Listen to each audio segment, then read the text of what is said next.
पीले दांत वाली बहू। रंजना कभी ब्रश नहीं करती थी। उसे कितनी बार उसके माँ बाप ने डांटा, लेकिन उसका कोई असर उस पर होता ही नहीं था, जिस कारण से उसके दांत पीले पीले हो जाते हैं। शादी के बाद। अरे बहू, वैसे तो तुझ में कोई कमी नहीं है, पर तेरे दांत इतने पीले कैसे हैं बेटा? कैसे मतलब? कोई सर्जरी थोड़ी ना कराई है। वो तो क्या नाम, मैं ब्रश नहीं करती थी तो पीले हो गए। अब क्या करूं? आप कहें तो लाल करवा लूं या फिर काले?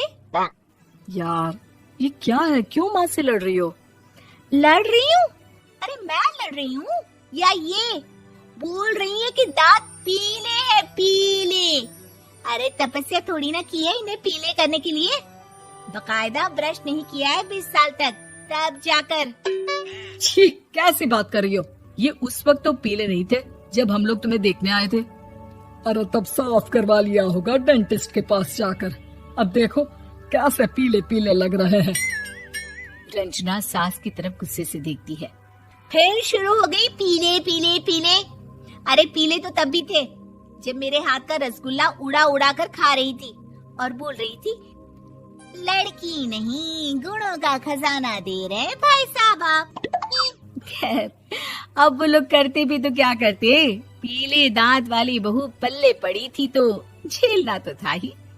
एक दिन कीर्तन में रंजना गाना गा रही थी। अरे कमला बहन, माँ का द्वार है, यहाँ तो सब शुद्ध होकर आते हैं, फिर अपनी बहू को ब्रश भी नहीं करवाती तुम।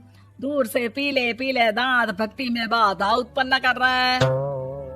अरे कोई 2 साल की बच्ची थोड़ी ना लेकर आई हूँ मैं बहू बनाकर। अच्छी खासी लड़की है, अरे कैसे करवाऊं ब्रश? ये तो उसे खुद करना चाहिए ना। अब माँ बाप तो इसके जैसे तैसे निपटा दिए, ये नहीं सोचा कि सास कैसे संभालेगी।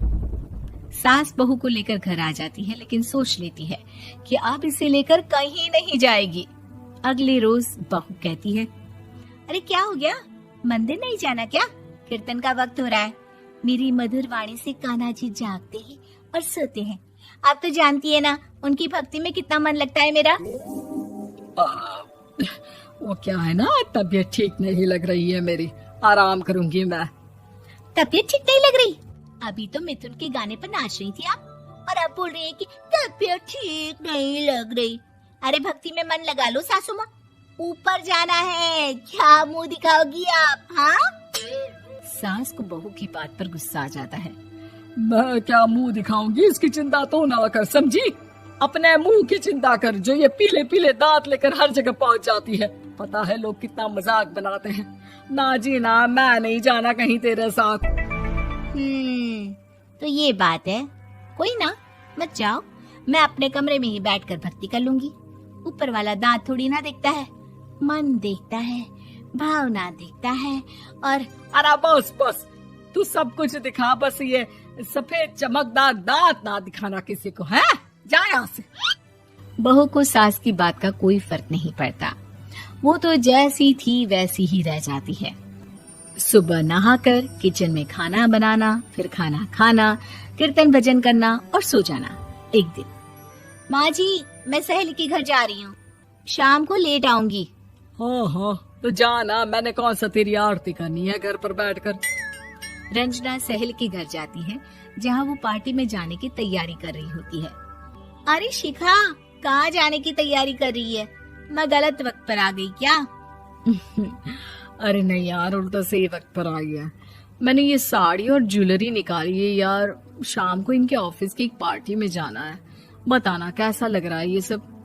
नहीं यार, इस ड्रेस के साथ तो वो वाली ज्वेलरी अच्छी लगेगी। हाँ हाँ सही बोल रही है, मैंने ध्यान ही नहीं दिया। वैसे तो हमेशा से मस्त फैशन सेंस रखती है। तो बड़ा जाती होगी ना पति के साथ पार्टी में। रंजना कुछ नहीं बोलती, बस सोचती है कि यार काश ये बात सही हो जाती, पर मैं क्यों नहीं जाती पार्टी में? क्या इन लोगों की कोई पार्टी होती नहीं होगी? रंजना घर आती है और रात में पति से सवाल करती है, एक बात बताइए, आप मुझे किसी पार्टी में क्यों नहीं ले जाते? क्या आपके यहाँ ऑफिस में पार्टी नहीं होती? पति बेचारा क्या कहता कि दांत पीले हैं तुम्हारे इसलिए। अरे कोई पार्टी होती नहीं हम लोगों के ऑफिस में, तो कहाँ से लेकर जाऊं? और मार्केट, मॉल, कहीं वीकेंड घूमना, कहीं तो। अरे यार सारे हफ्ते में एक छुट्टी मिलती है, तो सोचता हूँ कि आराम ही कर लूं। क्यों? रंजना मन मार के रह जाती है। पहले कभी सास के साथ मंदिर जाया करती थी, लेकिन वो भी सास ने ले जाना बंद कर दिया। घर बैठी बैठी रंजना बोर हो जाती है। तभी उसे आइडिया आता है और वो मायके जाने का सोचती है। सासू माँ, 2 दिनों के लिए मम्मी के घर जा रही हूँ। अच्छा ठीक है, आराम से जा। और हाँ, माँ से कुछ अच्छी आदत सीख कर आना कि कैसे शरीर के हर भाग की तरह दांतों की सफाई भी जरूरी होती है, समझी? शुरू हो गई ना आप। वो लोग आपकी तरह नहीं है कि छोटी छोटी बात का बतंगड़ बना दे। उन लोगों के लिए मैं मायने रखती हूँ, ना कि मेरे पीले पीले दांत। रंजना माँ को बिना बताए उन लोगों को सरप्राइज देती है, लेकिन जैसे ही वो दरवाजे पर पहुंचती है, अंदर देखती है कि घर वाले कहीं जा रहे होते हैं। अब माँ, काश रंजना दीदी के दांतों वाली प्रॉब्लम नहीं होती, तो वो भी हम लोगों के साथ चलती ना बुआ जी की बेटी की शादी में। हाँ बेटा, लेकिन अब उसे कौन समझाए कि उसको उसके पीले दांत नहीं दिखते, लेकिन उसके आसपास के लोगों को कितना एम्बैरेसिंग फील कराते हैं। मुझे तो कितनी बार उसके स्कूल की टीचर ने शिकायत की कि उसके साथ कोई लड़की बैठना भी नहीं चाहती, और ना ही कॉलेज में कोई उससे बात करना चाहता था। लेकिन पता नहीं क्यों उसे ये बात समझ में ही नहीं आती। कोई कमी नहीं है उस लड़की में, बस यही कि दांत पीले हैं। वो तो भला हो जीजा जी और उनकी माँ का, जो दीदी को जैसी है वैसे ही रखा हुआ है। रंजना को अपने घर वालों की बात सुनकर बहुत दुख होता है। वो सोचती है कि वो क्या करे, लेकिन फिर वो सीधा डेंटिस्ट के पास जाती है, अपने दांत चमकाती है और कसम खाती है कि वो रोज ब्रश करेगी।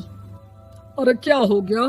तुम तो 2 दिनों के लिए गई थी ना, पर कोई ना, अच्छा है, चलो आ गई तो। रंजना सास के सामने आकर खड़ी हो जाती है और पूरी स्माइल करती है, उसके चमकदार दांतों को दिखाती हुई। हैं?